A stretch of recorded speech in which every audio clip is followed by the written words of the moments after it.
Bismillahirrahmanirrahim. Assalamualaikum warahmatullahi wabarakatuh. Di sini saya akan menjelaskan tentang tugas investigasi digital oleh Dr. Handayani Dwi Utami. Di mana di sini ada bagaimana menjaga prinsip otentisitas barang, benda bukti, kemudian jenisnya, dan cara menangani barang bukti sesuai prosedur, baik itu barang bukti digital maupun bukti elektronik. Di sini ada prinsip, yaitu bagaimana penegak hukum harus mempunyai prinsip yang netral atau tidak memihak dari sisi pelaku maupun sisi korban. Kemudian ada 4 prinsip dasar menurut ACPO, Association of Chief Police Officer.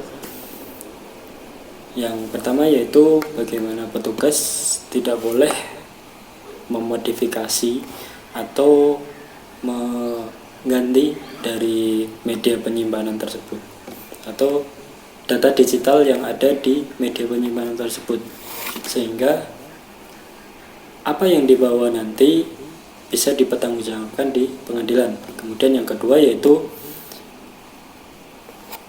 orang yang ingin mengakses data-data digital harus mempunyai kompetensi atau ahli di bidang itu, sehingga nanti saat pemeriksaan maupun analisis barang bukti digital bisa menjelaskan secara detail. Kemudian yang ketiga yaitu bagaimana harus mempunyai catatan mengenai langkah-langkah apa yang dilakukan untuk mendapatkan barang bukti digital yang dilakukan di media penyimpanan, sehingga nanti ketika ada pihak ketiga yang melakukan hal tersebut, hasilnya sama dengan apa yang dilakukan investigasi atau analisis forensik sebelumnya. Kemudian yang keempat yaitu seseorang harus bertanggung jawab mengenai pemeriksaan dan analisis barang bukti elektronik dan harus sesuai dengan prosedur hukum yang berlaku. Dan kemudian juga harus menerapkan 3 prinsip yang awal tadi. Kemudian yang selanjutnya yaitu jenis barang bukti elektronik di dalam Peraturan Kepala Negara Republik Indonesia, kemudian di dalam UU Nomor 8 Tahun 1981 tentang KUHP, Kitab Undang-Undang Hukum Acara Pidana, kemudian di UU ITE. Di situ dapat diambil kesimpulan bahwa foto kasus, screenshot, kemudian media sosial adalah informasi elektronik ataupun dokumen elektronik. Kemudian untuk jenis barang bukti lainnya yaitu yang berupa ponsel dan SIM card itu masuk ke dalam jenis barang bukti bidang fisika forensik atau yang paling sering didapatkan di laboratorium forensik kepolisian. Kemudian untuk prosedurnya ada 3, yaitu yang pertama yaitu bagaimana cara permintaannya, sehingga kita tidak boleh asal untuk meminta barang bukti, sehingga harus mempunyai prosedurnya yaitu melalui penyidik, melalui kejaksaan, pengadilan, dan lain sebagainya. Kemudian juga persyaratan permintaan pemeriksaan juga harus memenuhi permintaan tertulis dari kepala unit atau kesatuan, kemudian laporan polisi, BAP saksi, berita acara pengambilan, penyitaan, dan pembungkusan barang bukti.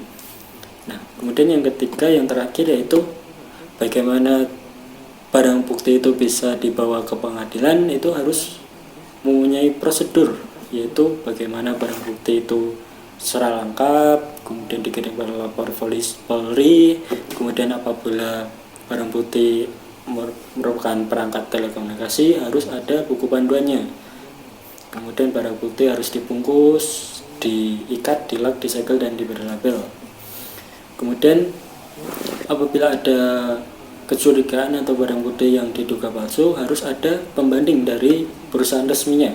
Kemudian pengiriman barang bukti ke laboratorium forensik Polri dapat melalui pas paket atau kurir.